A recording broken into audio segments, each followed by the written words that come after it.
Assalamualaikum warahmatullahi wabarakatuh. Salam sejahtera untuk kita semua. Kali ini saya sedang berada di Pasar Higienis Gamalama, salah satu pasar tradisional yang berada di Kota Ternate. Selanjutnya saya akan mewawancarai salah satu pedagang buah yang ada di pasar buah ini untuk bagaimana saya tanyakan sistem perekonomian menurut Islam. Selanjutnya bagaimana hasil wawancara, mari kita saksikan bersama. Baik, kali ini saya sudah bersama salah satu pedagang buah di Pasar Higienis Gamalama. Langsung saja kita ke pedagang ini. Baik, dengan Bapak siapa, Pak? Pak Roman. Pak Roman ya, Pak Roman. Baik, Pak, langsung saja, Pak. Kalau boleh tahu sudah berapa lama pedagang buah, Pak? Pedagang buah dari tahun 2012. Oh, tahun 2012 ya? Ya, sampai sekarang. Kurang lebih 12 tahun ya, Pak? Iya. 12 tahun ya, betul ya, Pak. Kalau sebelumnya itu memang sudah berjualan buah atau ada usaha lain, Pak, sebelum ini? Sebelum itu kan cuma di perusahaan Barito toh. Oh, Barito. Iya. Barito tutup tahun 2008. Iya. Kerja saya sampai 2011, berhenti dari sana langsung ke Ternate. Oh, langsung ke Ternate. Berarti Bapak nih dari Asal Gorontalo. Oh, Gorontalo, di Gorontalo ya, Pak. Oke, Ya. baik. Jadi Bapak ini sudah berjualan buah kurang lebih sudah 12 tahun. Kalau boleh tahu, Pak, untuk jualan buah ini kalau Bapak tuh buahnya ambil dari mana, Pak?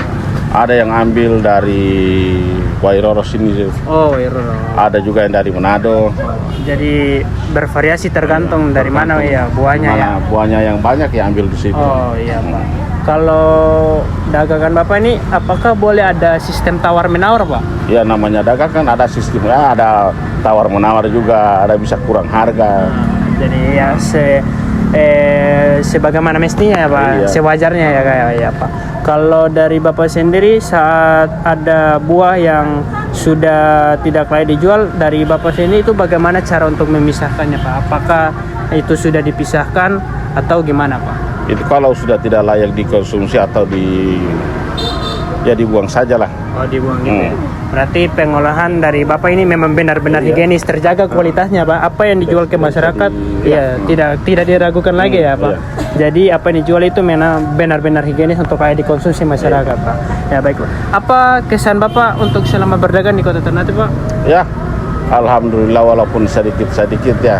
Bersyukurlah. Iya, Biar cuma sedikit-sedikit. iya, Pak, alhamdulillah, Pak. Setidaknya berjalan lancar Pak selama ini kurang lebih 12 tahun, Pak. Baik, terima kasih Pak Roman atas waktunya. Semoga berjalan lancar Pak usahanya. Amin. Amin, Pak. Terima kasih Pak Roman. Iya. Lanjut. Sekian dari hasil wawancara kami. Terima kasih.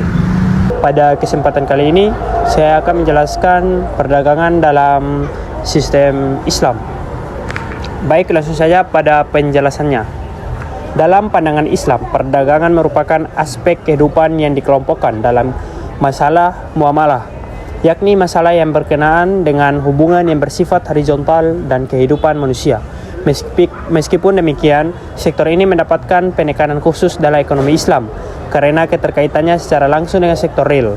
Sistem ekonomi Islam memegang lebih mengutamakan sektor real dibandingkan dengan sektor moneter, dan transaksi jual beli memastikan keterkaitan kedua sektor yang dimaksud. Agar efektif dan efisien dalam menjalankan dua sektor ini, hendaknya menggunakan apa yang disebut metode ilmiah dan asas-asas manajemen.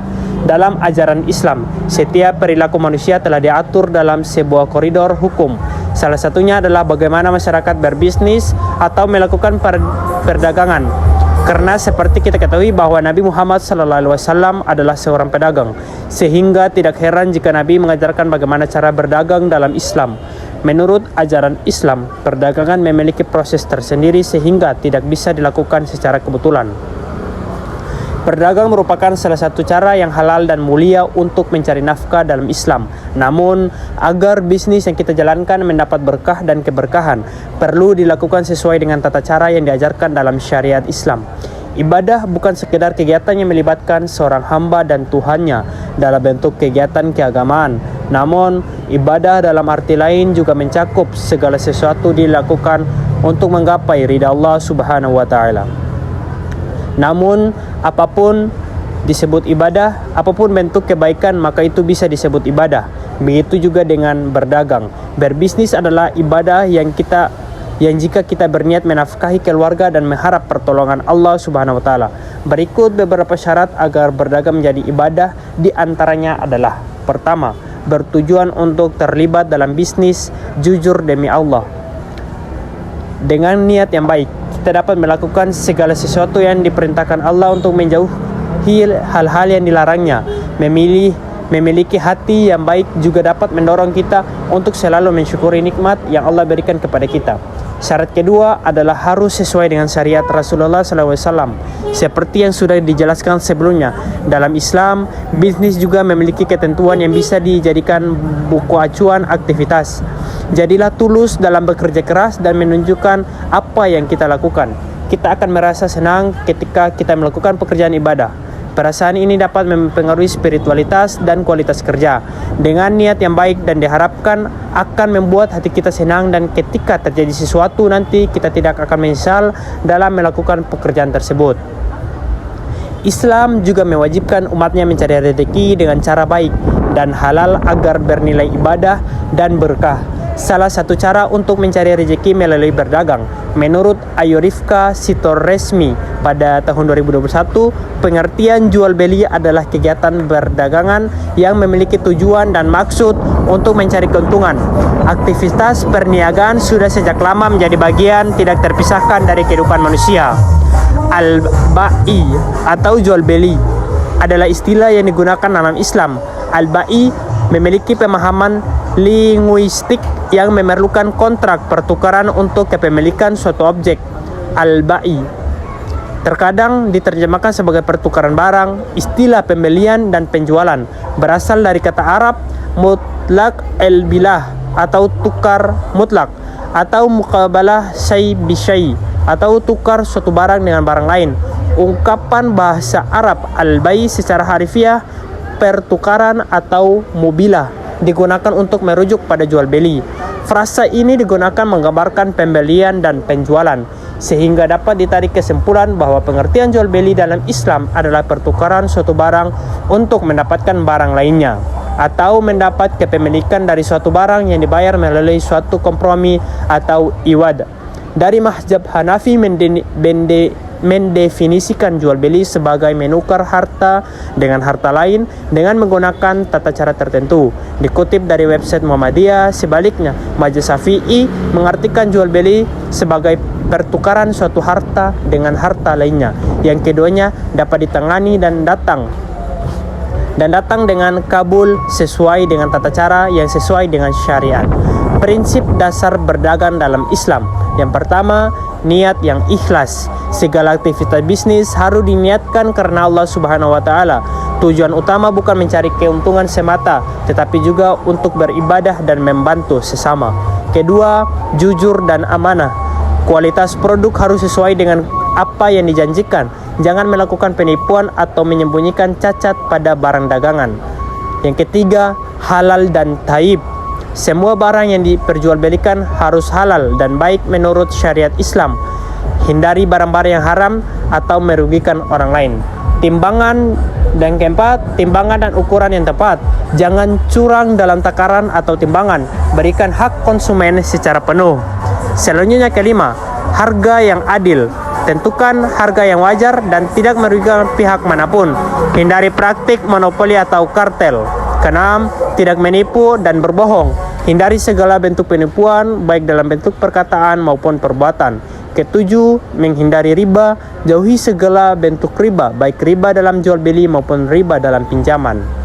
Selanjutnya, jenis-jenis transaksi dalam Islam. Kesatu, jual beli atau ba'i. Syarat sah jual beli: adanya ijab kabul, objek jual beli yang jelas, harga yang pasti, dan penyerahan barang. Jenis-jenis jual beli ada murabahah, salam, istisna, dan sebagainya. Kedua, sewa menyewa atau izarah, menyewakan barang atau jasa dengan imbalan tertentu. Selanjutnya ketiga, bagi hasil atau mudharabahah adalah kerjasama antara pemilik modal dan pengelola usaha, di mana keuntungan dibagi sesuai kesepakatan. Selanjutnya adalah etika berdagang dalam Islam. Pertama, bersikap adil, yaitu berlaku adil terhadap semua pihak, baik pembeli, penjual, maupun karyawan. Selanjutnya, menjaga silaturahmi, membina hubungan baik dengan sesama pedagang dan konsumen.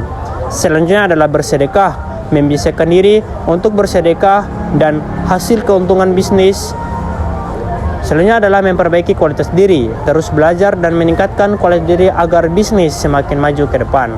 Kesimpulan dari pemaparan materi kali ini adalah berdagang dalam Islam adalah suatu aktivitas yang mulia jika dilakukan dengan niat yang baik dan sesuai dengan syariat Islam atau sesuai dengan syariat Islami. Dengan menerapkan prinsip-prinsip di atas, diharapkan bisnis yang kita jalankan dapat memberikan manfaat bagi diri sendiri, keluarga, dan masyarakat, serta mendapatkan berkah dari Allah Subhanahu wa Ta'ala. Sekian pemaparan materi dan wawancara saya pada kali ini. Lebih dan kurangnya saya mohon maaf. Wassalamualaikum warahmatullahi wabarakatuh.